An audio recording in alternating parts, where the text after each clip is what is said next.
We are starting to get into Smash 6 speculation with the release of the Switch 2 on the horizon. With Smash 6, there is a growing idea that the roster will be cut down significantly because the developers want to change the moveset of some of the older characters, and they just don't want to bloat the game, as Ultimate really did feel very bloated. So today, I'm going to look back at the base game third-party characters in Smash Ultimate and grade them on a scale of A to F in terms of how likely I think they are for Smash 6. So an A plus means I think they are a lock for Smash 6, and an F means I think they have a 0 chance for Smash 6. I'll be grading the characters based on how iconic I think they are in today's gaming world, do they make sense for the game, and how easy is their company to work with. I already went over the DLC characters for Ultimate, so if you want to see those predictions, click the card above, and of course, be sure to watch this video first. I need the engagement. Thank you so much with that. Also, if you guys want to see that video or any other type of Smash videos, be sure to let me know in the comments below. With all that being said, please make sure to subscribe to the channel. We are on the road to 3,000 subs, and any sub helps. Thank you so much. Let's get into it. First up, we have Snake, who debuted in Brawl and then was cut in Smash 4, but then was brought back for Ultimate. He was like the big returning character for Smash Ultimate, but Snake is a massive character in gaming and is a gaming icon, so a spot on the roster makes sense, and it seems like Konami is pretty easy to work with. It seemed like the creator of the Metal Gear Solid series wanted Snake in even Melee, so it seems like he could make sense to return as well. It's just difficult for me to give a high grade to Snake because he got cut from Smash 4. The argument back then was we didn't really have any M-rated characters in Smash Bros, but this idea has changed with Ultimate, mostly because of characters like Bayonetta. On top of that, there has been rumors for characters like Doomguy and Master Chief for a while now, so this argument doesn't really hold a ton of weight anymore. I think it boils down to the idea that Snake is a luxury ad. Basically, it's, do we really need this character? If we're cutting down the roster a lot, if Nintendo wants to cut down to like half or maybe even like 50, 60 characters, he's a luxury ad. We don't really need him to represent Smash Bros. I think a C+ is a fair grade for Snake, but I wouldn't be shocked if he was added or cut into Smash 6. This is the one character I am the most split on for this list, but if he wasn't cut in Smash 4, I think his grade would have been a lot higher, maybe even like an A or a high B, something like that, as he's super iconic and makes a ton of sense for Smash Bros, but I just don't think he's a top priority compared to some other third-party characters. This is the easiest character on the list. Sonic gets an A+ and is a lock for Smash 6 and a lock for any future Smash games. He is one of the most important and iconic characters in gaming, and his series is doing great with the recent game success and the recent movies. It's weird to imagine a Smash game without Sonic, as he feels like a perfect fit for the game. It just feels like he's been here forever, so it makes so much sense. However, there are two things I want to mention with Sonic for Smash 6 that need to change.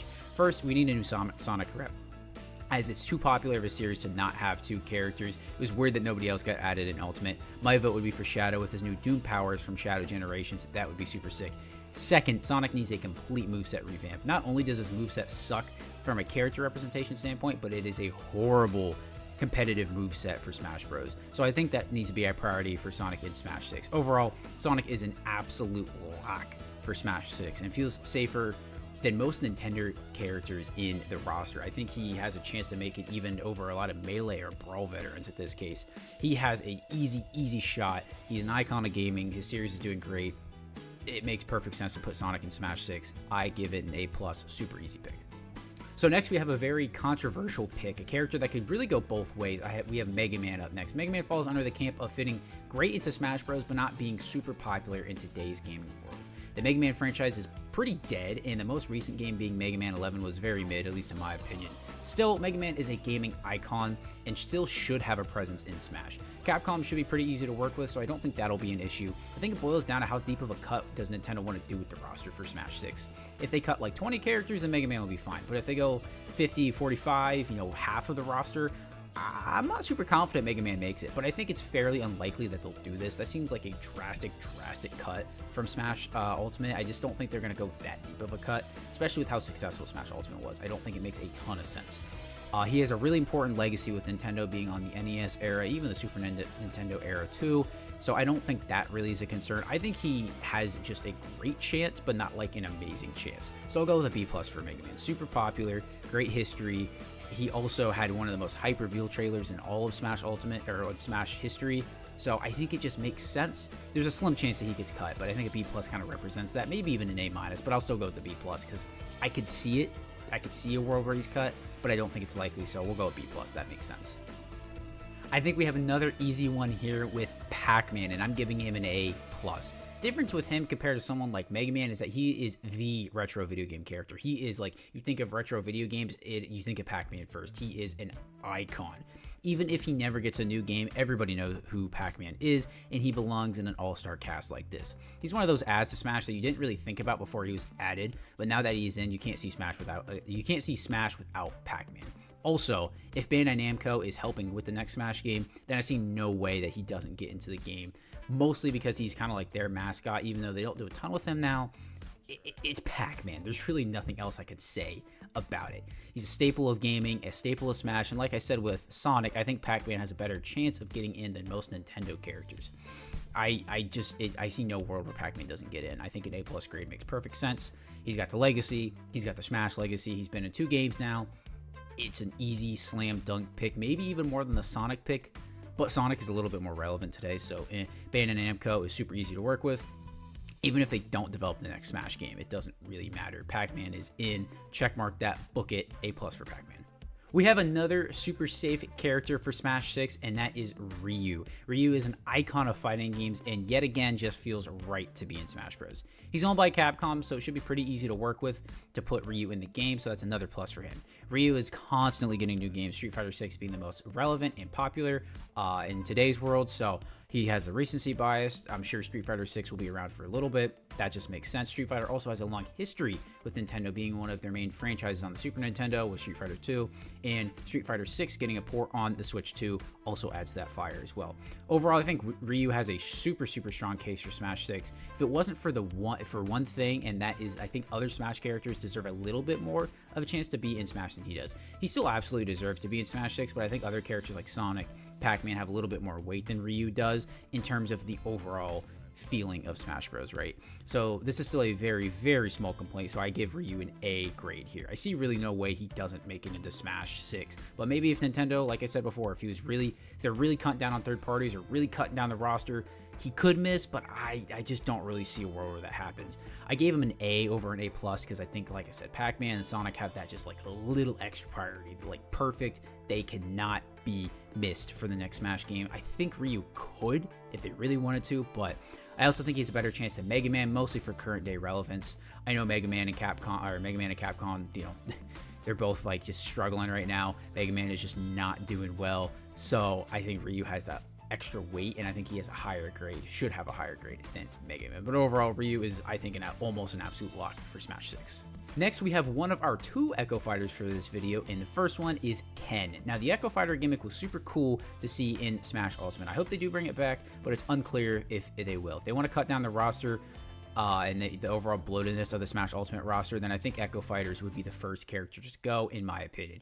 However, if they do keep Echo Fighters, I think Ken is super likely to stay on the roster. Ken is basically an Echo Fighter in Street Fighter, and he's super iconic, very popular, just as popular as Ryu, probably a little bit less so, and from a very popular franchise. It's a cool way to boost Street Fighter representation, and overall he fits very well into Smash. So I think Ken's chances all depend on what they do with the Echo Fighters for Smash 6. Personally, I think they will keep Echoes as it's a way to just put more characters in the game.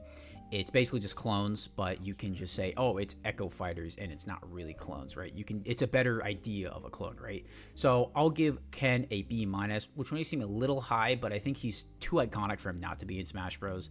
His whole thing depends on what they do with Echo Fighters. They could do skins, turn costumes into Echo Fighters, that sort of thing. I think that could work for Ken as well. He could just be a skin of Ryu. He is, like I said, he's the original Echo Fighter, so I would be shocked if he doesn't make it in if they have Echo Fighters. If they just get rid of that gimmick entirely, he's probably not in, so I think a B- grade seems fair. It would be the perfect character to be like, oh, hey, look, we have Echo Fighters back. Here's Ken. It makes sense. I'm going to go with Ken as a B-. It just makes sense if Echo Fighters are back, but it's kind of a big if, so a little bit lower of a grade.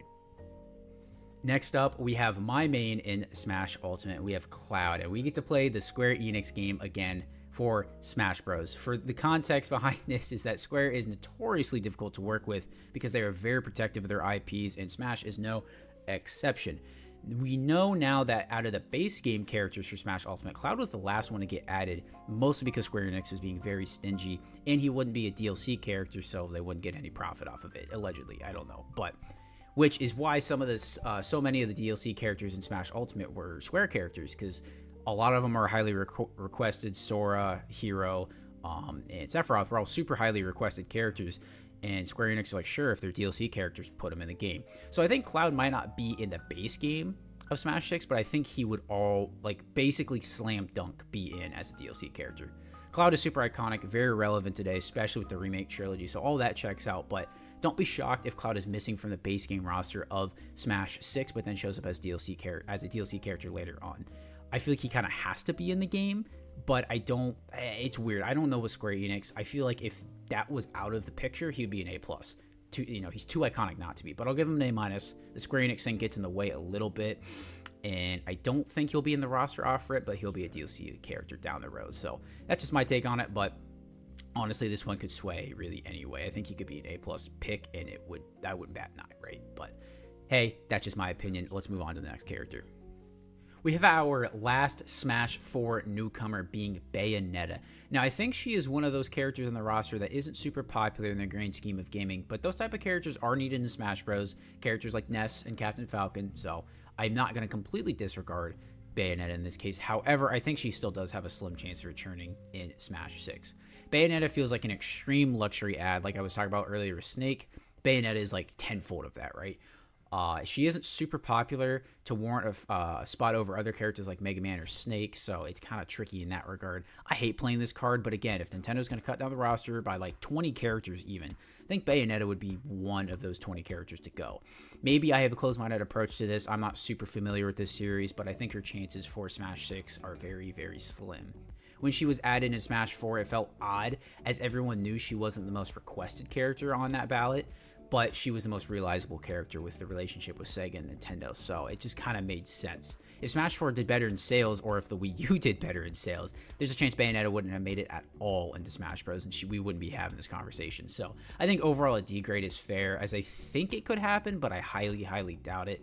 I know she's popular amongst a certain niche of gamers, but it's kind of hard to justify it in this case, so I'll go with a D grade. It could happen, but it's going to be difficult. Uphill battle, right?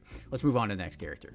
Down to our last two fighters, we have Simon Belmont next. I think Simon has a slightly above average shot to make it into Smash 6. He's another NES rep like Mega Man, so if we had both Simon and Mega Man, the roster could feel a little bit bloated, but the NES is an important part of gaming and Nintendo, so I think it could be justified. But Simon represents a large franchise in Castlevania, so it would make enough sense to have it back. Like I said with Snake, Konami seems pretty easy to work with, so I think that box is checked in this case. I think mainly Simon just feels like a luxury ad, kind of like I talked about with Snake. Pretty comparable, I would say. And compared to someone like Mega Man or Ken, Simon seems like a much trickier ad. Simon is pretty iconic, but not really relevant today, although he is an important part of Nintendo's legacy, so that could help out a little bit in this case, but it's a little bit of a shaky one in there.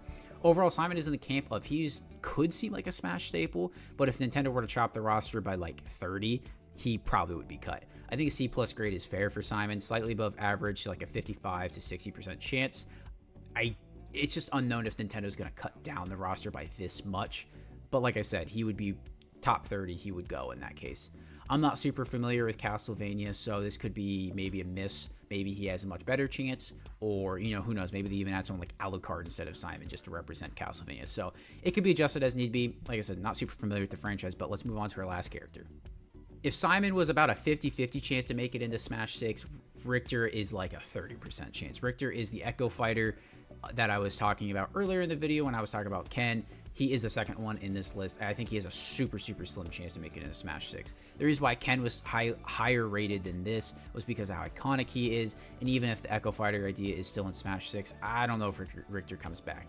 He is from a very niche game where he started, and then he was in Symphony of the Night, which is basically Alucard's game, so it overshadows him. Maybe a skin over Simon, but then again, he has to have Simon come back, which I already talked about is kind of like an iffy, shaky thing. There really isn't a whole lot to discuss here with Richter. He just really isn't all that popular in the Castlevania series. I think Alucard, like I said earlier, has a better shot than Richter because of his popularity. So I'll give Richter a D-, as I think it could happen, but there's a lot of things that need to go right for him to come back, and I'd be surprised if he came back. Again, I could be wrong. I don't know the Castlevania series super well, but this feels like a safe bet. I don't know. Echo Fighter is kind of hard to judge with the whole Echo Fighter clause, and who knows if they come back, but he could get a reference like a skin, or maybe even an appearance like a stage or something, but hey, I'm not super sure. Well, that's my grades for every third-party character's chances to making it back into Smash 6. I think these characters all have a somewhat decent chance to make it back, but obviously some have way better odds than others. Sonic and Pac-Man are instant locks, while others like Mega Man, Ryu, and Cloud are safe bets, but not 100%. Then you have there's slim chances in Bayonetta and Richter, so it's a really wide range of characters here, and I think it's an interesting group to study because of this. I think there's so many things you can look at with these characters, and it really sucks in some cases because these all have large fan bases. Like with Bayonetta, if you cut Bayonetta out of the game, you cut an entire franchise out of Smash Bros. All that representation gone, and Smash Bros is so bent on having that representation from all these different franchises. So it'd suck to cut Bayonetta or Cloud because you're going to cut Sephiroth, and it's like, oh, you lose Final Fantasy representation. It's tough to justify at all. But I think Nintendo will try to avoid axing franchises as a whole when making Smash 6. But hey, I'm just speculating this. I don't really know much, but only time will tell. If you enjoyed this video, be sure to hit that sub button down below. We are a growing channel on the road to 3,000 subs, and any sub is greatly appreciated. And I hope you have a great rest of your day. Thank you so much.